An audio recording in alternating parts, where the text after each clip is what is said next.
إن الحمد لله نحمده ونستعينه ونستغفره ونعوذ بالله من شرور أنفسنا ومن سيئات أعمالنا من يهده الله فلا مضل له ومن يضلل فلا هادي له وأشهد أن لا إله إلا الله وحده لا شريك له وأشهد أن محمدا عبده ورسوله أما بعد فإن خير الحديث كتاب الله وخير الهدي هدي محمد صلى الله عليه وعلى آله وسلم وشر الأمور محدثاتها وكل محدثة بدعة وكل بدعة ضلالة وكل ضلالة في النار. قال الله تبارك وتعالى قل هل يستوي الأعمى والبصير أفلا تتفكرون. جماعت و جمعیت کے سرپرست و مربی امیر محترم فضیلت الشیخ عبدالسلام سلفی حفظہ اللہ، جماعت کے موقر عالم دین، مصنف و محقق، داعی، عقیدے و منہج کے اعتبار سے جماعت کی غیور شخصیت فضیلت الشیخ عنایت اللہ مدنی حفظہ اللہ، مجلس میں موجود موقر اہل علم، ذمہ داران، میرے محترم دینی بھائیوں اور قابل احترام اور بہنوں، دہشت گردی نہ صرف اسلام کے لیے بلکہ ساری انسانیت کے لیے بربادی کا پیغام لاتی ہے۔ اس میں انسانی جان و مال کا بھی نقصان ہوتا ہے، اور دہشت گردی اگر اسلام کے نام پر ہو تو اس سے غیر مسلموں کی نگاہ میں اسلام کی شبیہ خراب ہوتی ہے، اسلام کی دعوت کو اور مسلمانوں کی شخصیت، ان کی جان و مال کو، ان کے مستقبل کو نقصان ہوتا ہے۔ دہشت گردی کا نقصان اپنے دور تک محدود نہیں ہوتا ہے، بلکہ دہشت گردی تاریخ کا حصہ بن کر مسلمانوں کے لیے مستقبل میں بھی، فیوچر میں بھی مصیبت کے پہاڑ کھڑے کرتی ہے۔ دہشت گردی اپنی شروعات میں ایک سوچ ہوتی ہے، سوچ بول میں بدل جاتی ہے، اور الفاظ جب عمل کا قالب اختیار کرتے ہیں تب جا کر جان و مال کا نقصان شروع ہو جاتا ہے۔ لہٰذا دہشت گردی کو ختم کرنے کے لیے ضروری ہے کہ سوچ کی سطح پر اس کو ختم کیا جائے۔ بگڑی ہوئی سوچ بری دعوت بنتی ہے، گمراہی کی دعوت بنتی ہے، اور اس گمراہی کی دعوت میں افراد اس دعوت کو قبول کر کے اس گاڑی میں بیٹھنا شروع ہوتے ہیں، اور پھر وہ گاڑی جا کر کہیں ٹکرا جاتی ہے، وہ بھی ہلاک ہوتے ہیں، دوسروں کی بھی ہلاکت اس سے پیدا ہوتی ہے۔ لہٰذا سوچ کو بدلنا یہ پہلا کام بلکہ بنیادی اور اہم ترین کام ہے۔ یقینی بات ہے کہ سوچ کو بدلنے کے لیے باہری طاقت نہیں لگتی ہے، بلکہ سوچ کو بدلنے کے لیے علم ضروری ہے۔ سوچ یہاں دل میں ہوتی ہے، لہٰذا سوچ کی اصلاح کے لیے صحیح علم سے بڑھ کر اور کوئی چیز نہیں ہے۔ لیکن علم کون سا؟ سطحی علم نہیں، گہرا علم ہے، ایسا علم جو قرآن و سنت کی دلیل اور سلف کے منہج پر مبنی ہو۔ ایسا علم ہی لوگوں کے شبہات کے ازالے کے لیے، ان کے ڈاؤٹس کے کلیریفیکیشن کے لیے ضروری ہے۔ موٹا موٹا علم نہیں، گہرا علم۔ جب گہرا علم لوگوں کے شبہات کو دور کرتا ہے تو بگڑے ہوئے لوگ اچھے بن جاتے ہیں، گمراہ لوگ ہدایت پر آ جاتے ہیں، لوگوں کے لیے ہلاکت کا پیغام لانے والے لوگوں کے لیے رحمت کا پیغام لانے والے بنتے ہیں۔ اس میں جان و مال کا نقصان ہونے سے بچ کر جان و مال کی حفاظت کی صورتیں پیدا ہوتی ہیں۔ لیکن یہ کرتا کون ہے؟ کون کر سکتا ہے؟ یہ علماء کر سکتے ہیں۔ دہشت گردی کے خاتمے میں علماء کی بہت بڑی اہمیت ہے۔ لیکن عجیب بات یہ ہے کہ دہشت گرد تنظیمیں، تحریکی مزاج رکھنے والے سب سے پہلے نوجوانوں کو علماء سے کاٹتے ہیں، علماء کا اعتماد ختم کرتے ہیں، علماء بزدل، علماء بکے ہوئے، علماء حالات حاضرہ ان کو نہیں معلوم، علماء کی شخصیت کو مجروح کرنا، ان کے اعتماد کو ختم کرنا، نوجوانوں کو علماء سے رہنمائی لینے سے روکنا اور علماء کو غلط ثابت کرنا، کیریکٹر اسیسینیشن، ان کے تعلق سے ایسی باتیں کرنا سماج میں کہ ان کا مقام گھٹ جائیں، تاکہ یہ جب غلط دعوت لوگوں کے سامنے پیش کریں تو ان کی غلط باتوں کے ویریفیکیشن کے لیے لوگ علماء کے پاس جائیں ہی نہیں، لوگوں کو ان لوگوں سے کاٹ دیا جائے جو ان کی باتوں کو علماء سے چیک کر سکتے ہیں۔ تو سب سے پہلا کام کیا کریں؟ علماء کا اعتماد ختم کریں۔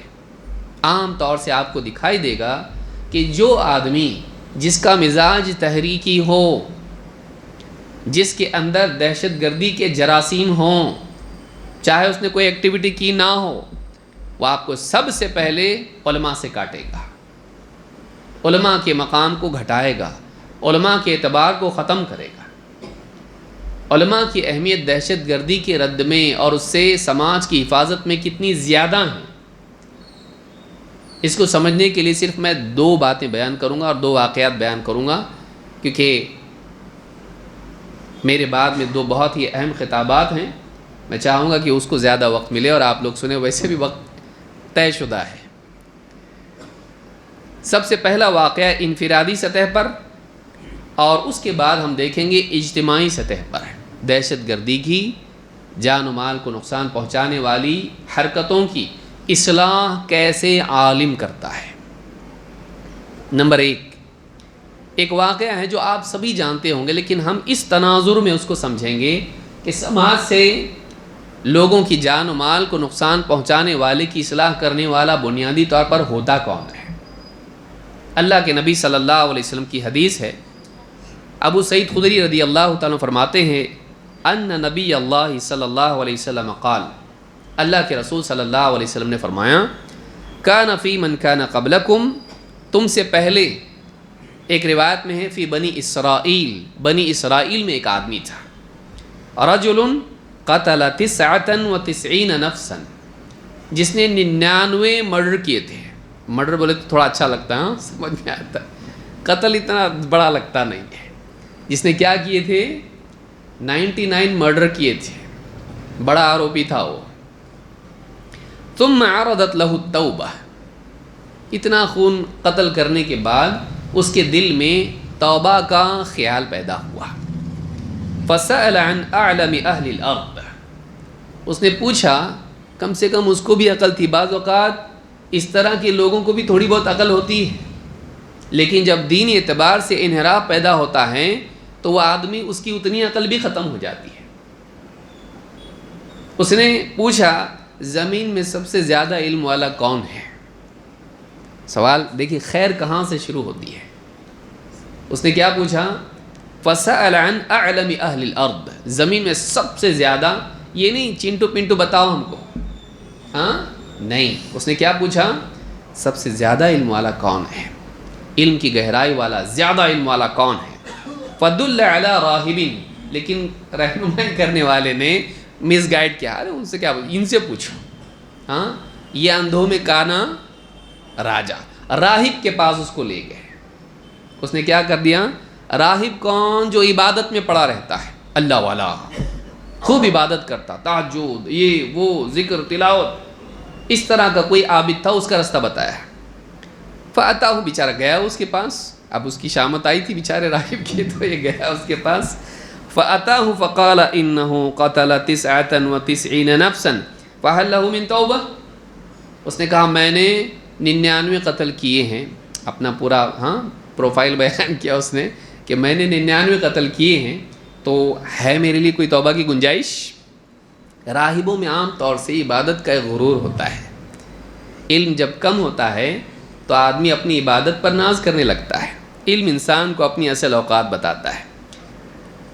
تو اس نے کہا ایسا میرا حال ہے۔ فقال، اس عابد نے کیا کہا؟ فقال بعد قتل 99 نفسا، 99 قتل کرنے کے بعد توبہ؟ لا، نہیں ہے توبہ. کیا کہا؟ توبہ نہیں ہے. فانتضى سيفه فقتله فكمل به 100. اس نے غصہ آیا اس کو، توبہ نہیں، اور تو نہیں. اس نے بولا بھی ایسے انداز میں ہوگا کہ اس کے اندر کا جو جانور تھا جو تھوڑا ڈم ہو گیا تو واپس کیا ہو گیا. ظاہر بات ہے جو آدمی 99 قتل کیا ہوگا وہ کیسا ہوگا؟ بہت رحم دل. ذرا سی بات پر غصہ آتا ہوگا، ٹیمپر ایک دم ہائی ہو جاتا. اس نے تلوار نکالا اور جذبات میں آ کے کیا کر دیا. اب 99 میں کام نہیں بن رہا، کتنے کریں گے اس کو؟ 100 کر دیا اس نے پورا، اس کو بھی قتل کر دیا. جہالت نہ صرف دوسروں کا نقصان کرتی ہے، اپنا بھی. جان گنوائے. غلط فتویٰ نہیں دینا. دیکھو کیا ہو رہا ہے یہاں پہ، اور اس سے بڑھ کے آخرت کا نقصان ہے. تو اس نے کہا توبہ نہیں. بولے توبہ نہیں، مار ڈالا اس کو. ثم عرضت له التوبہ. لیکن وہ آدمی اس کو سدھرنا تھا. پھر احساس پیدا ہوا نہیں توبہ کرنا چاہیے، یہ بہت غلط زندگی جی رہا میں. تھک گیا، مطلب 100 مرڈر کیا، مطلب ایک دن میں تھوڑی نہ کیا ہوگا. پھر توبہ کا احساس ہوا. ثم سأل عن اعلم اہل الارض. پھر پوچھا زمین میں سب سے جانکار کون ہے. فدل علی رجل عالم. پھر اس کو کس کا راستہ بتایا گیا؟ عالم کا. بتانے والے نے بتایا یہ عالم ہے، اس کے پاس جاں. فقال ثم سأل عن اعلم اهل الارض فدل على رجل عالم فقال انه قتل 100 نفس فهل له من توبہ. جا کے اس نے کہا میں نے 100 قتل کیے ہیں، میرے لیے توبہ ہے؟ فقال نعم. عالم کو معلوم تھا کہ اتنے کرنے کے بعد بھی توبہ ہوتی ہے. اس نے کہا بالکل ہے توبہ. ومن يحول بينه وبين التوبہ. توبہ اور تیرے اللہ کے اور تیرے درمیان کون حائل ہو سکتا ہے توبہ کے معاملے میں؟ توبہ ہے. تیری توبہ اور اللہ کے درمیان کیا رکاوٹ ہے؟ کوئی حائل نہیں ہے. انطلق الى الارض کذا وکذا. ایک کام کر، فلاں علاقے میں جا. فإن بها اناس يعبدون اللہ. اس علاقے میں، اس بستی میں کچھ لوگ ہیں جو اللہ کی عبادت کرتے ہیں. فاعبد اللہ معهم. ان کے ساتھ رہ اور ان کے ساتھ اللہ کی عبادت کر. ولا ترجع الى ارضک. واپس اس علاقے میں آنا مت. کیوں؟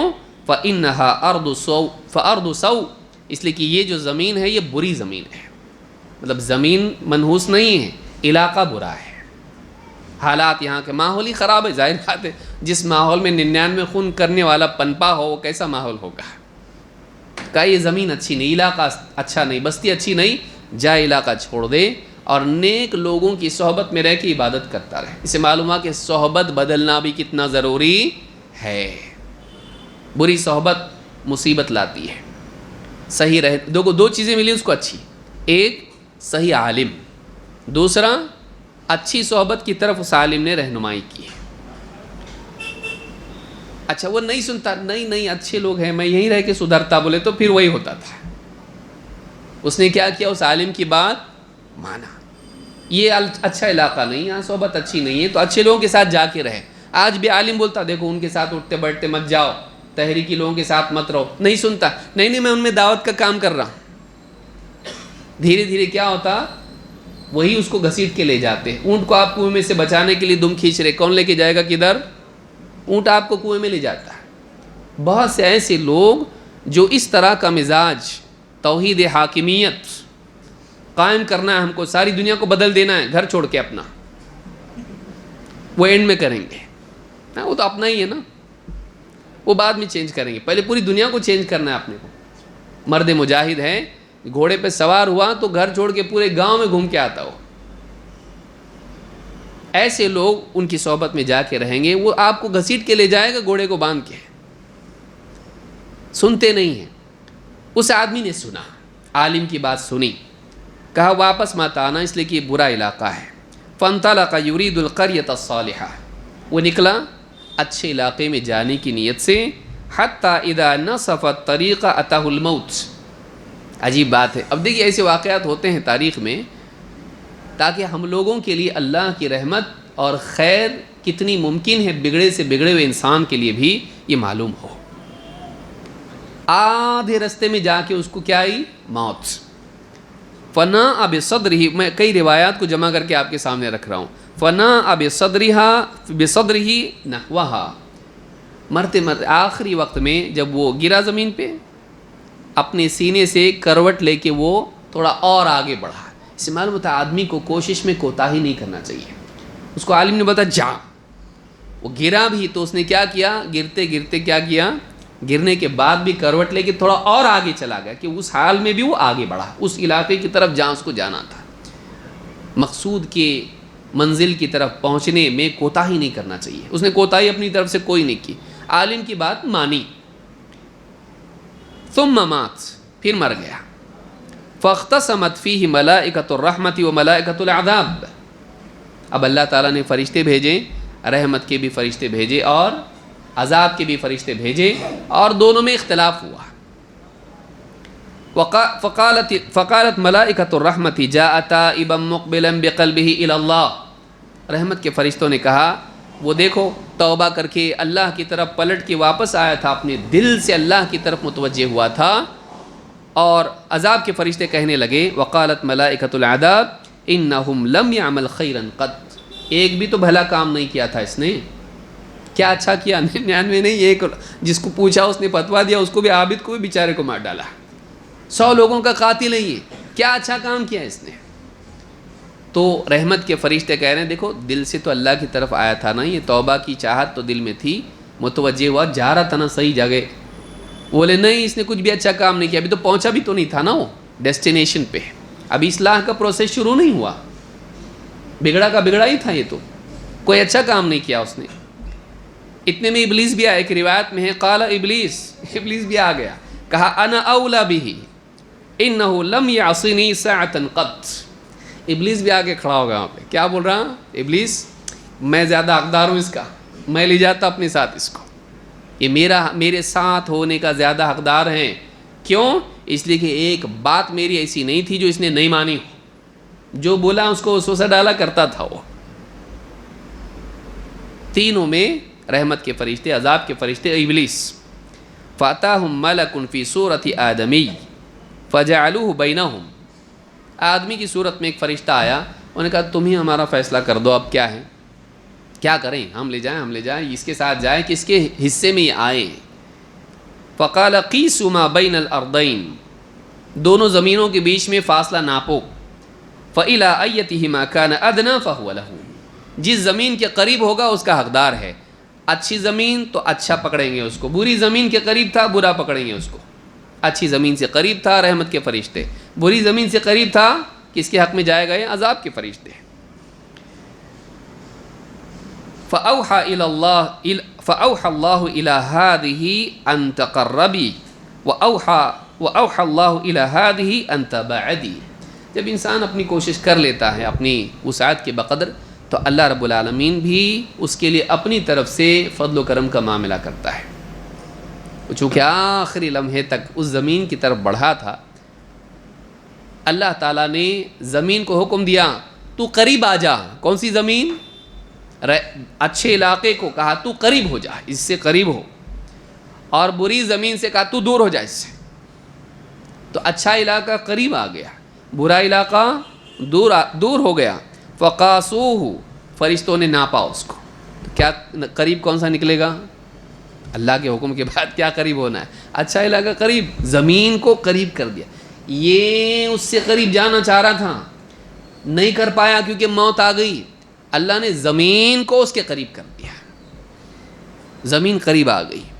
فقاسوہ فوجدوہ ادنی الی الارض التی اراد بشبر فغفر لہ. جب ناپا تو وہ زمین قریب تھی، ایک بالشت کے بقدر قریب تھی بس. کون سی؟ جو اچھی زمین تھی، اچھا علاقہ، نیک لوگوں کا علاقہ. یعنی یہ اس طرف تھا، اس طرف نہیں تھا. 50% کراس کر گیا. یہ اللہ نے زمین کو کروا دیا اس طرح سے. فقبضتہ ملائکۃ الرحمہ، کون لے کے گیا اس کو؟ اللہ کے نبی صلی اللہ علیہ وسلم فرماتے ہیں کہ اس کی مغفرت ہو گئی اور رحمت کے فرشتے اس کو لے کے چلے گئے. اس کی خیر شروع کہاں سے ہوئی؟ سوال یہ ہے. ٹیررسٹ تھا وہ، پولیٹیکل نہیں تھا لیکن سوشل ٹیررسٹ تھا وہ. 100 لوگوں کا قاتل. مار کاٹ کرنے والا، جان و مال کا نقصان کرنے والا، اس کی بھلائی کی شروعات کہاں سے ہوئی؟ ایک، اس کے دل میں توبہ کا جذبہ پیدا ہوا اللہ کی توفیق سے. دو، اس کو صحیح رہنمائی ملی ہے. صحیح جذبہ اگر اس کو صحیح رہنمائی نہ ملے پھر گمراہی کی طرف جاتا ہے. یہاں سب سے بڑا رول آپ کو ملے گا عالم کا. زمین قریب ہونا یہ سب تو بعد میں ہوا، عالم رستہ تو بتایا نا اس کو، یہاں جا تو ان کے ساتھ رہ، ان کے ساتھ سدھار، ان کے ساتھ عبادت کر، صحیح زندگی گزار، اچھے لوگ ہیں، یہ علاقہ اچھا نہیں ہے. عالم کی رہنمائی سے وہ صحیح راستے پر چلا اور اللہ تعالیٰ نے اس کو دہشت گردی سے نکال کر اللہ کی رحمت کا حقدار بنا دیا. یہ پہلا واقعہ ہے جو انڈیویجول لیول پر ہے. گروپ لیول پر ہم دیکھتے ہیں مختصراً. ابن عباس رضی اللہ تعالیٰ عنہ کا واقعہ ہے جب حضرت علی کے خلاف خوارج کھڑے ہوئے. خوارج آپ سلسلہ چل رہا ہے مسلسل، بہت سے لوگ جان رہے ہیں، بہت سے لوگ نہیں بھی جان رہے ہیں. پہلا دہشت گرد گروہ، پہلا ٹیررسٹ آرگنائزیشن ہسٹری میں مسلمانوں کی کون تھا؟ خوارج، جنہوں نے اب وقت کے حاکم کی مخالفت کی، جنگ کے لیے بھی تیار ہو گئے. پس منظر آپ جانتے ہیں، حضرت علی اور حضرت معاویہ کی جنگ ہوئی. درمیان میں بات یہ آئی کہ ادھر سے ایک حکم ہو، ادھر سے ایک حکم ہو جو دونوں کے اختلاف کا فیصلہ کریں. حضرت علی بھی راضی ہوئے، حضرت معاویہ بھی راضی ہوئے، اور جنگ جو چل رہی تھی جنگ صفین رک گئی. خوارج حضرت علی کے ساتھ تھے، ناراض ہو گئے، غلط ہو رہا ہے، یہ صحیح نہیں ہو رہا ہے، یہ جو حکم بنا رہے یہ صحیح نہیں ہے. اللہ کے معاملے میں انسان حکم بنے، اللہ کا حکم چلے گا، قانون اللہ کا چلے گا، انسان کا نہیں. تو وہ مخالف ہو گئے حضرت علی کے اور الگ ہو گئے. حرورہ کے مقام پر وہ لوگ رہ گئے، رک گئے اور الگ ہو گئے. حضرت علی کا ساتھ چھوڑ دیا، ناراض ہو گئے. حضرت علی کو نیوز آتی رہی کہ یہ آپ کے خلاف ہو رہے ہیں، آپ کے خلاف بغاوت کر سکتے ہیں. ابن عباس کہتے ہیں کہ لما اجتمعت الحروریہ یخرجون عن علی علی علی، جب حروریہ یعنی خوارج جمع ہو گئے حضرت علی کے خلاف خروج کے لیے، قال جعل یأتیہ الرجل یقول یا امیر المؤمنین القوم خارجون علیک. آدمی بار بار آ کے حضرت علی سے کہتا تھا امیر المؤمنین ابھی وہ حملے کی تیاری کر رہے ہیں، خروج کر رہے ہیں آپ کے خلاف. قال دعهم حتى يخرجوا، حضرت علی کہنے لگے رکے رہو، چھوڑے رہو ان کو، یہاں تک کہ خود وہ پہل کریں اور خروج کریں، میں کارروائی کیوں کروں، پہلے ان کو کچھ کرنے دو. فلما كانت ذات يوم قلت یا امیر المؤمنین ابرد بالصلاة فلا تفتنی حتى آتی القوم. حضرت ابن عباس نے کہا ایک دن اے امیر المؤمنین آپ نماز کو ظہر کی ٹھنڈا کر کے پڑھیے، تھوڑا تاخیر سے پڑھیے، اور ایسا پڑھیے کہ مجھ سے نماز فوت نہ ہو. میں ابھی جا کے آتا ہوں لوگوں کے پاس، خوارج کے پاس میں جا کے بات چیت کر کے آتا ہوں، سمجھا کے آتا ہوں ان کو. قال فدخلت علیہم وهم قائلون، دوپہر کا وقت تھا قیلولے کا، وہ آرام کر رہے تھے. ان کے پاس میں گیا. ابن عباس کہہ رہے ہیں فَإِذَا هُمْ مُسْحَمَةٌ وُجُوهُهُمْ مِنَ السَّحَرِ، رات میں عبادت کر کے ان کے چہرے گویا کہ ان کے چہروں پر تھکن کے آثار نمایاں تھے. بہت عبادت کرنے والے تھے خوارج. اللہ والا عبادت گزار ہونا کافی نہیں ہے، صحیح منہج پر ہونا ضروری ہے. ہاں، رفتار دوڑنے کی امپورٹنٹ نہیں ہے، ڈائریکشن امپورٹنٹ ہے. کہاں بھاگ رہا، ہاں کتنا فاسٹ ہے، نہیں ہے کیسا بھاگتا، لیکن غلط بھاگ رہا ہوں، غلط دشا میں. صحیح دشا میں سلو بھی گیا تو پہنچے گا، غلط دشا میں جتنا تیز بھاگ رہا اتنا دور جائے گا منزل سے. عبادت کرنے والے، لیکن عبادت میں منہج صحیح نہیں ان کا. غلو، کہا کہ ان کے چہرے رات بھر کی عبادت سے گویا کہ تھکن کے آثار نمایاں تھے. قد اثر السجود فی جباہہم کأن ایدیہم ثفن الابل، کہا کہ ان کے چہروں پر سجدوں کا اثر نمایاں تھا، پیشانیاں زمین پر ٹکا کے رکھے، گٹے پڑے ہوئے ایک دم، اور سجدوں میں اور اسی طرح سے عبادت میں نمازوں کی کثرت کی وجہ سے اونٹ کے گھٹنوں کی طرح ان کے ہاتھ کے گٹے بنے ہوئے ہیں. ایسے اتنے عبادت کرنے والے، سجدوں میں پڑے رہنے والے. علیہم قمص مرحضہ، ان پر قمیص جو لباس جو پہنا رکھا تھا وہ ایک دم دھو کے بوسیدہ ہو گئے. انہیں بہت تقوی والے جو بہت کم ڈریس میں چلتا ان کا کام, بہت زیادہ اچھے اچھے کپڑے نہیں پہنتے. کپڑا جب بہت زیادہ دھلنے کی وجہ سے اپنی زیب و زینت اور اپنی رنگت کو کھو دیتا ہے, اس کی جو ہے آب و تاب ختم ہو جاتی ہے. ایک دم پرانے بوسیدہ کپڑے پہنے ہوئے, بہت تقوی والے متقی اللہ والے. جب ابن عباس ان کے پاس گئے تو کہا قالوا ما جاء بك يا ابن عباس, اے ابن عباس کیسے آنا ہوا؟ وما هذه الحلة عليك, یہ اتنا زبردست کپڑے پہن کے آپ, ڈریس آپ کا تو بہت بھاری دکھ رہا. تنقید کی, تانا دیا, کیسا لباس ہے, بہت زبردست, خود ایک دم تقوی والا لباس, تقوی میں غلو والا. ابن عباس اچھے کپڑے پہن کے گئے ان کے پاس, اس لیے کہ آدمی جب جائے سفیر بن کر تو اچھا لباس پہنے بھائی. اللہ کے نبی صلی اللہ علیہ وسلم کے لیے حضرت عمر نے کہا تھا یہ لباس لوگ آپ سے ملنے آتے ہیں, اچھا لباس ہے آپ کے لیے. یہ اور بات ہے کہ وہ ریشم کا تھا, لیکن آپ نے اچھے لباس کا انکار نہیں کیا, ریشم کا انکار کیا. تو کہا کیسا بہت بھاری لباس پہن کے آئے. عام طور سے آپ دیکھیے اہل علم کی اچھی زندگی پر تنقید کرنا, حاکم کی اچھی زندگی پر تنقید کرنا ان کے مزاج میں ہے. قالوا ما جاء بك يا ابن عباس وما هذه الحلة عليك قال قلت ما تعيبون مني, کہا مجھ پر عیب لگاتے ہو. فلقد رأيت على رسول الله صلی اللہ علیہ وسلم احسن ما يكون من ثياب اليمنية, تو مجھ پر تنقید کرتے ہو اچھا لباس پہننے کی وجہ سے. میں نے اللہ کے رسول صلی اللہ علیہ وسلم کو دیکھا ہے کہ آپ نے یمن کا بہترین لباس پہنا تھا, میں نے اپنی آنکھوں سے دیکھا ہے. اللہ کے نبی بھی تو اچھے کپڑے پہنتے تھے, ایک غلط بات کیا ہے اس کے اندر؟ یہ ہوئی حدیث کی دلیل. ثم قرأت هذه الآية, کہتے پھر میں نے یہ آیت پڑھی ان پر. قل من حرم زینت اللہ التي اخرج لعباده والطیبات من الرزق, کون ہے جو اللہ کی اس زینت کو جو اس نے زمین سے اپنے بندوں کے لیے نکالی ہے, پیدا کی ہے, حرام کرتا ہے, اور پاک رزق کو ان پر حرام کرتا ہے. کون حرام کر سکتا ہے جس کو اللہ نے حلال کیا, بندوں کے لیے پیدا کیا, اچھے لباس, اچھی غذا, کس کو اختیار ہے کہ حرام کرے؟ یہ سورہ اعراف کی آیت پڑھی. ٹھیک ہے, کہا قالوا ما جاء بك, ٹھیک ہے آئے کا آئے کے لیے بھائی وہ جانے دو. اب جب آدمی کے پاس جواب نہیں ہوتا ہے, دلیل دی ایک حدیث سے اور ایک قرآن سے, جواب نہیں کچھ بھی, تنقید فیل کا آئے کا ہے کو کیوں آئیں؟ قلت, اب دوسری بات ابن عباس نے کہی, قلت جئتکم من عند اصحاب رسول اللہ صلی اللہ علیہ وسلم ولیس فیکم منہم احد. بنیاد رکھی اپنی بات کی, کہا کہ میں ان لوگوں کے پاس سے آیا ہوں جو اللہ کے نبی صلی اللہ علیہ وسلم کے صحابہ تھے, صحابہ ہیں, ان کو شرف اللہ نے بخشا, تم میں ایسا کوئی نہیں ہے. یہ کیا بات ہے کہ تم میں کوئی صحابی نہیں؟ یعنی ان کا جو ایک ہم بہت اہل حق ہیں ڈاؤن کیا.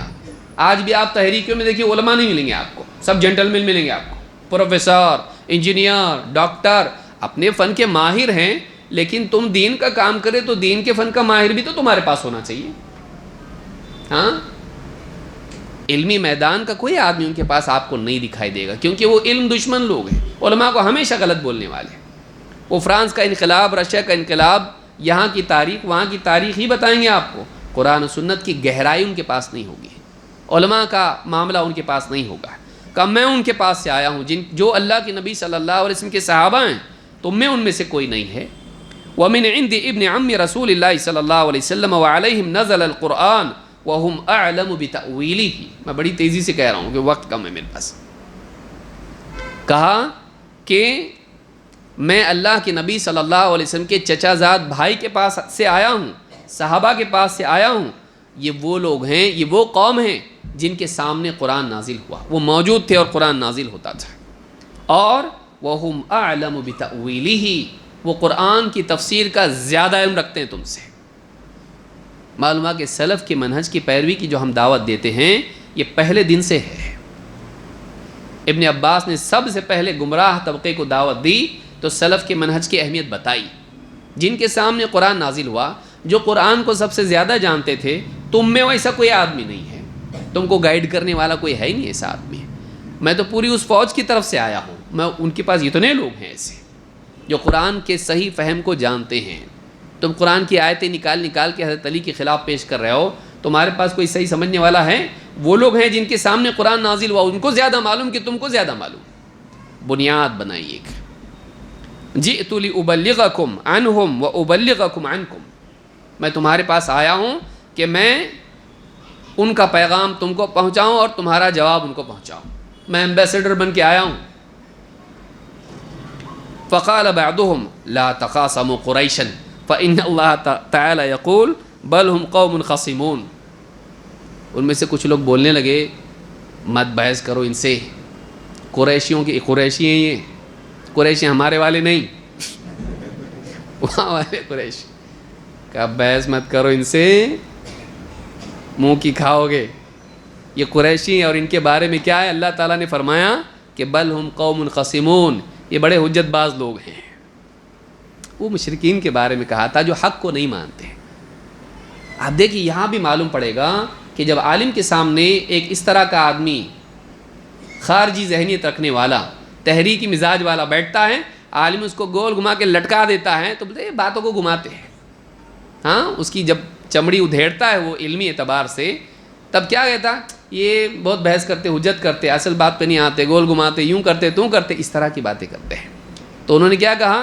یہ حجت کرنے والے لوگ ہیں، ان سے بات مت کرو. فقال بعضهم بلا فلنكلمنه، لیکن کچھ دوسروں نے کہا نہیں نہیں ہم تو بات کریں گے. ان میں کچھ ایسے بھی ہوتے ہیں نہیں نہیں اوور کانفیڈنٹ، نہیں ہم بات کریں گے، کچھ نہیں ہوتا، ہم کریں گے بات. قال فكلمني منهم رجلان او ثلاثه، ان میں سے 2 یا 3 لوگوں نے مجھ سے بات کی. ساری قوم سن رہی، اکیلے میں نہیں، سب کے سامنے بات ہوئی. قال قلت ماذا نقمتم علی، تمہارا حضرت علی پر ایلیگیشن کیا ہے؟ حضرت علی پر تمہاری تنقید کیا ہے؟ کیا غلط کیا انہوں نے؟ قالوا ثلاثا، بولے 3 پوائنٹ ہیں ہمارے. فقلت ما ہن، میں نے پوچھا کیا ہے وہ؟ قالوا حکم الرجال فی امر اللہ، اللہ کا معاملہ، دین کا معاملہ، اس میں انہوں نے تحکیم کے لیے آدمیوں کو چنا یا آدمیوں کو پسند کیا کہ انسان فیصلہ کریں گے دین کے معاملے میں. دین کے معاملے میں فیصلہ تو اللہ کا چلنا چاہیے. آپ دیکھیے آج بھی تحریکیوں کی بنیادی آیت جس کے اطراف پورا ذہن ان کا گھومتا ہے، آیت صحیح ہے، ان کی سوچ غلط ہے. ان الحکم الا للہ، حکم تو اللہ کا چلے گا. تو انہوں نے کہا کہ اللہ کے معاملے میں، اللہ کے دین کے معاملے میں لوگوں کی انہوں نے ان کو حکم بنایا. قال قلت وهذه واحدہ وماذا ايضا، کہا ٹھیک ہے یہ ایک ہوا، دوسرا کیا؟ قال فانه قاتل فلم يسب ولم يغنم، جنگ تو کی لیکن نہ مال غنیمت لیا اور نہ کسی کو قیدی بنایا. حضرت عائشہ کے ساتھ جو جنگ جمل ہوئی کسی کو قیدی نہیں بنایا اور مال غنیمت بھی نہیں لوٹا، یہ بھی غلط. فلئن كانوا مؤمنين ما حل قتالهم، اگر جن سے جنگ کی تھی وہ مومنین ہیں تو قتال ہی حلال نہیں تھا ان کے لیے، جنگ کرنا ہی جائز نہیں تھا.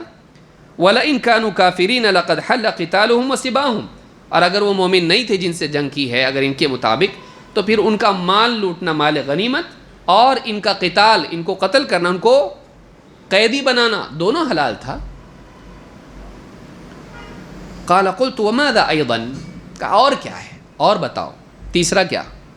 قالوا ومحى نفسه من امیر المؤمنین، کہا کہ انہوں نے جب امیر المؤمنین بنا کے خط لکھا، ان کو لکھ کے جب وہاں سے اعتراض آیا شامیوں کی طرف سے، اس کو بھی کٹ کر دیا. انہوں نے کہا ہم امیر المؤمنین لقب قبول نہیں کریں گے، تو حضرت علی نے وہ بھی کٹ کر دیا. علی ابن ابی طالب کی طرف سے یہ خط ہے صلح کے لیے یا آپس کے معاملات کے لیے. تو کہا کہ انہوں نے امیر المؤمنین کٹ کیسا کیا؟ یہ بھی ہمارا تیسرا اعتراض ہے. فَإِن لَمْ يَكُنْ أَمِيرَ الْمُؤْمِنِينَ فَإِن لَمْ يَكُنْ أَمِيرَ الْمُؤْمِنِينَ فَهُوَ أَمِيرُ الْكَافِرِينَ، یہ کٹ حجتی ہے. اگر یہ اپنے آپ کو امیر المؤمنین نہیں لکھتے ہیں تو پھر تو یہ امیر الکافرین ہو گئے. حضرت علی بولے ایسا میں کافروں کا امیر ہوں، لیکن الٹا اس میں سے کچھ نہ کچھ اپنی طرف سے کچھ بھی نکال لینا کہ اگر امیر المؤمنین نہیں لکھا انہوں نے کسی مصلحت کے تحت یا کٹ کیا اس کو، تو اس سے مطلب یہ ہے کہ یہ مومنین کے نہیں کافرین کے امیر ہے کیا یہ؟ اور قال قلت ارأيتم ان آتيتكم من كتاب الله وسنة رسول الله صلی اللہ علیہ وسلم ما ينقض قولكم هذا اترجعون. حضرت علی نے کہا اچھا ٹھیک ہے، ہو گیا. اگر میں تمہارے سامنے اللہ کی کتاب سے اور اللہ کے رسول صلی اللہ علیہ وسلم کی سنت سے ایسی بات پیش کروں جس سے تمہاری ساری باتیں غلط ثابت ہوتی ہیں، اس کی تردید ہوتی ہے، واپس لوٹو گے؟ اپنی بات سے، اپنے اس یعنی موقف سے رجوع کرو گے، توبہ کرو گے، سدھرو گے؟ قالوا وما لنا لا نرجع، بولے کیوں نہیں لوٹیں گے؟ ہاں کیوں نہیں لوٹیں گے؟ بھائی ثابت کرو گے تو لوٹیں گے۔ قلت اما قولكم حكم الرجال في امر الله فان الله عز وجل قال في كتابه يا ايها الذين امنوا لا تقتلوا الصيد وانتم حرم ومن قتله منكم متعمدا فجزاء مثل ما قتل من النعم يحكم به ذو عدل منكم۔ آگے ہو جائیے، آنے والوں کو جگہ ملے گی۔ آپ کے جگہ بنانے سے ایک آدمی سن کے اگر اس کی زندگی بدلتی ہے تو آپ بھی اس کے ثواب میں حصے دار بنیں گے انشاءاللہ۔ جگہ پہ مت ہلیے، آگے آئیے۔ کا پہلا اعتراض کیا ہے؟ انسانوں کو حکم بنایا آپس میں۔ کہا کہ اللہ تعالیٰ نے قرآن کریم میں فرمایا حج کو جانے والوں کے تعلق سے کہ جب تم احرام کی حالت میں ہو تو تم شکار نہیں کر سکتے، اور اگر کسی نے جانتے بوجھتے کسی جانور کو قتل کر دیا، شکار کیا، تو اس کی سزا یا جزا، اس کا بدلہ، اس کا فدیہ، اس کی بھرپائی یہ ہے کہ وہ اسی طرح کا ایک جانور کیا کریں، وہ ذبح کرے اور اس کا گوشت تقسیم کریں، اور یحکم بہ ذو عدل منکم، اور اس کا فیصلہ کہ مناسب ہے کہ نہیں جو ذبح کر رہا ہے، اس کا فیصلہ کون کرے گا؟ ذو عدل منکم، تم میں سے دو قابل اعتماد آدمی۔ یحکمو کا لفظ اللہ نے استعمال کیا، فیصلہ کرے گا۔ تو حکمہ کا تم نے تحکیم غیر اللہ کی اگر تم کو نہیں چلتی ہے، اللہ نے خود حق فیصلہ کرنے کا اختیار دیا ہے حج کے معاملے میں۔ وقال فی المرأة وزوجها وإن خفتم شقاق بینہما فبعثوا حکما من اہلہ وحکما من اہلہا۔ اور اللہ تعالیٰ نے مرد اور عورت کے اختلاف کے بارے میں جب معاملہ ایک دم افتراق کا ہو جائے کہ نکاح ٹوٹ جائے گا، دونوں الگ ہونے کی پوزیشن میں ہو گئے ہیں، تو اللہ تعالیٰ نے فرمایا کہ اگر تمہیں خوف ہو کہ اب ان کا نکاح باقی نہیں رہ پائے گا اور دونوں جدا ہونے کی پوزیشن میں ہے، تو اس کی فیملی میں سے ایک فیصلہ کرنے والا اور اس کی فیملی میں سے ایک فیصلہ کرنے والا دونوں طے کرو۔ تو ان دونوں کو بھی کس کو طے کرو؟ حکم من اہلہ و حکم من اہلہا۔ کا فیصلہ بھی تو انسان ہی کر رہے ہیں، حج کا معاملہ ہو، خون کا، قتل کا، ذبح کا، جانور کے، یا پھر بیوی شوہر کی افتراق کا معاملہ ہو۔ فصیر اللہ تعالی ذلک الی حکم الرجال فنشدتکم اللہ اتعلمون حکم الرجال فی دماء المسلمین وفی اصلاح ذات بینہم افضل او فی دم ارنب ثمن ربع درہم وفی بدع امرأۃ۔ کہا کہ میں تم کو اللہ کا واسطہ دے کے پوچھتا ہوں، اللہ کا خوف دلا کے پوچھتا ہوں کہ مسلمانوں کے خون کا معاملہ زیادہ سنگین اور اہم ہے، یا پھر ایک چوتھائی درہم میں ملنے والے خرگوش کا معاملہ، یا پھر ایک مرد اور ایک عورت ان کے آپس کے اختلاف کا معاملہ، یہ زیادہ سنگین ہے۔ اتنی بڑی مسلمان قوم، ان میں آپس میں اختلاف ہو رہا، یہ زیادہ سیریس ہے کہ یہ دو چھوٹے چھوٹے معاملے سیریس ہیں، دو انسانوں کا اختلاف اور قوم کا اختلاف۔ جب اللہ تعالیٰ نے اس میں بھی حکم بنایا، اس میں کیوں نہیں بنا سکتے تاکہ وہ معاملہ حل ہو جائیں؟ جان و مال کا نقصان جو اس میں ہو رہا ہے وہ تو بڑا ہے، یہ چھوٹا نقصان ہے۔ اس چھوٹے نقصان میں جب یہ چلتا ہے تو بڑے نقصان میں کیوں نہیں چلے گا جب اس سے معاملہ حل ہو رہا ہے؟ قالوا بلا هذا افضل، انہوں نے کیا کہا؟ ہاں وہ بڑا مسئلہ ہے، وہ بڑا مسئلہ ہے۔ قال اخرجت من هذه، ابن عباس نے کہا ہو گیا میں اس سے نکل گیا تمہارے اعتراض سے؟ قالوا نعم، ہاں ٹھیک ہے، انہوں نے کہا ہو گیا، نکل گئے اس میں سے، اعتراض ہمارا ایک کم ہو گیا۔ قال اما قولكم قاتل فلم يسب فلم يغنم اتسبون امكم عائشہ رضی اللہ عنہا، تمہارا یہ اعتراض کہ حضرت علی نے قتال کیا حضرت عائشہ سے، جنگ ہوئی، لیکن نہ اس میں انہوں نے کسی کو قیدی بنایا اور نہ اس میں مال غنیمت لوٹا، کہا فَإِن قُلْتُمْ نَسْبِيهَا کہا کہ کیا تم اپنی ماں حضرت عائشہ کو قیدی بناتے؟ جنگ میں کیا حضرت عائشہ جو سارے مسلمانوں کی ماں ہیں ان کو قیدی بنا کے کس کے نکاح میں دو گے، کس کے حوالے کرو گے؟ کہا کہ ان کو بھی قیدی بناؤ گے؟ فَإِن قُلْتُمْ نَسْبِهَا فَنَسْتَحِلَّ مِنْهَا مَا نَسْتَحِلُّ مِنْ غَيْرِهَا فَقَدْ كَفَرْتُمْ، اگر تم یہ کہو کہ ہاں ہم ان کو قیدی بنا سکتے ہیں اور جیسے دوسری باندیوں کا معاملہ ان کے ساتھ کریں گے، کفر کرنے والے بن جاؤ گے تم. یہ کفریہ جملہ ہو جائے گا کیونکہ سارے مسلمانوں کی ماں ہیں وہ. وَإِن قُلْتُمْ لَيْسَتْ بِأُمِّنَا فَقَدْ كَفَرْتُمْ، اگر تم یہ کہو کہ ہماری ماں نہیں ہے تب بھی تم نے کفر کیا. فَأَنْتُمْ تَرَدَّدُونَ بَيْنَ ضَلَالَتَيْنِ، اور تم اب دو گمراہیوں کے بیچ میں لٹکے ہوئے ہو. بولو اب کیا بولو گے؟ لا جواب کر دیا. کہا کہ اخرجتم من هذه، اسی طرح سے نکل گیا کہ انہوں نے حضرت عائشہ کی جنگ میں ان کو سب کو قیدی نہیں بنایا، نکل گیا اس سے میں؟ قالوا بلا، کہا ٹھیک ہے ہاں نکل گئے تم اس میں سے. قال واما قولكم وحى نفسه من امیر المؤمنین فانا آتيكم بمن ترضون، اگر تم یہ کہو کہ انہوں نے امیر المؤمنین اپنے نام سے کاٹ دیا تو میں تم کو ایسی مثال بیان کرتا ہوں کہ جس کو تم پسند کرو گے اور راضی ہو جاؤ گے، مان لو گے، تم کو ماننا پڑے گا. ان نبی اللہ صلی اللہ علیہ وسلم یوم الحدیبیۃ حین صالح ابا سفیان و سہیل بن عمرو، جب حدیبیہ کے دن اللہ کے نبی صلی اللہ علیہ وسلم نے مصالحت کی قریش سے، مشرکین سے، ابو سفیان اور سہیل بن عمرو جو ان کے نمائندہ تھے ان سے کمپرومائز کیا، ٹریٹی کی، جنگ بندی کی کا معاہدہ کیا. قال رسول اللہ صلی اللہ علیہ وسلم اکتب یا علی هذا ما صالح علیہ محمد رسول اللہ، آپ نے کہا اے علی، اس وقت میں بھی حضرت علی تھے لکھنے والے، کہا کہ اے علی لکھو یہ معاہدہ ہیں، یہ صلح ہیں محمد رسول اللہ صلی اللہ علیہ وسلم کی طرف سے، یہ قریش سے صلح کر رہے ہیں. فقال ابو سفیان و سہیل بن عمرو ما نعلم انک رسول اللہ، ابو سفیان اور سہیل بن عمرو جو مشرکین کی طرف سے آئے تھے انہوں نے کہا ہم نہیں جانتے کہ آپ رسول اللہ کے ہیں، ہم آپ کو رسول مانتے ہی نہیں. وَلَوْ نَعْلَمُ أَنَّكَ رَسُولُ اللَّهِ مَا قَاتَلْنَاكَ، اگر آپ کو رسول ہم مانتے جنگ تھوڑی نہ کرتے آپ سے، مانتے ہی نہیں ہم. کٹ کرو اس کو، رسول اللہ کو کٹ کرو، خالی محمد ابن عبداللہ رہنا چاہیے اس میں، رسول اللہ نہیں. قال رسول اللہ صلی اللہ علیہ وسلم اللہم انک تعلم انی رسولک امحو یا علی، آپ نے کہا اللہ تو جانتا میں تیرا رسول ہوں، اے علی مٹاؤ اس کو، مٹاؤ اس کو. وَاكْتُبْ هَذَا مَا صَالَحَ عَلَيْهِ محمد بن عبد اللہ و ابو سفیان و سہیل بن عمرو، اے علی لکھو یہ صلح ہیں محمد ابن عبداللہ اور ابو سفیان اور سہیل بن عمرو کے درمیان. رسول اللہ کٹ. قال فرجع، اب یہ تینوں اعتراض ہو گیا، دل ٹھنڈا، جواب مل گیا. کہتے ہیں اس کا اثر کیا ہوا؟ کہتے ہیں فرجع منہم الفان وبقی بقیتہم فخرجوا فقتلوا اجمعین، کہتے 2000 لوگ توبہ کر کے واپس لوٹ گئے. ایک میٹنگ میں کام تمام. کون؟ عابد نہیں، کون تھا وہ؟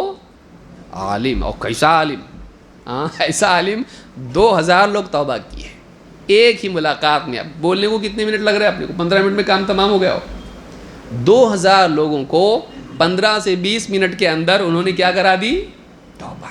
کس میں طاقت ہوتی ہے؟ کس کی طاقت ہے یہ صحیح علم کی طاقت ہے، نبوی علم کی طاقت ہے. شبہات کو دور کرنا آسان کام نہیں ہے، لہٰذا جو بھی شبہات اس طرح کے لوگ پیدا کرتے ہیں ان شبہات سے امت کو بچانے کے لیے کس کے پاس لے جانا پڑے گا؟ عابد کے پاس، پروفیسر کے پاس نا، نہیں، پی ایچ ڈی علماء کے پاس. علماء ہیں جو اس طرح کی فکری گمراہیوں کا علاج کر سکتے ہیں جس سے لوگوں کی جان و مال کا بھی نقصان بچ جاتا ہے، محفوظ ہو جاتے ہیں. اور کہتے ہیں کہ 2000 تو توبہ کر لیے، باقی جتنے رکے توبہ نہیں کی انہوں نے حضرت علی سے جنگ کی اور سب کے سب کو حضرت علی نے کیا کر دیا؟ کاٹ کے رکھ دیا، سب کو قتل کر دیا. اللہ تعالیٰ ہم کو سمجھ دے. میں نے وقت زیادہ لے لیا، معذرت چاہتا ہوں. لیکن اس میں 2 واقعات میں ہم نے دیکھا کہ کس طرح سے علماء دہشت گردی کے خاتمے میں اہم کردار ادا کرتے ہیں. اس لیے ہم کو بھی چاہیے کہ ہم کو ڈاکٹر بننے کی کوشش نہ کریں. میں جا کے سمجھاتا اس کو مت کرو، مت جاؤ، علماء کے پاس لے کے آؤ. مانو نہیں آتا ہم کو، نہیں سمجھا سکتے ہم، علماء سمجھا سکتے. آپ دیکھو اس کا ٹیمپریچر کیسا بڑھ جاتا ہے، کیسا بخار آتا ہے جیسے آپ علماء کا نام لیتے ہیں. وہ بہت کوشش کرے گا، نہیں آئے گا علماء کے پاس. آپ پکڑ کے پیار سے اس کو چائے بسکٹ کھلا کے اس کو لے کے آؤ کسی طرح سے علماء کے پاس لائے تو برابر اس کا بخار صحیح ہوتا، جن نکلتا اس کا۔ اللہ تعالی ہم سب کو سمجھتا فرمائیں، علماء کی اہمیت کی توفیق عطا فرمائیں، ان کی قدر کرنے کی، ان سے استفادہ کرنے کی توفیق عطا فرمائیں۔ اقول ھذا واستغفر اللہ لی ولکم۔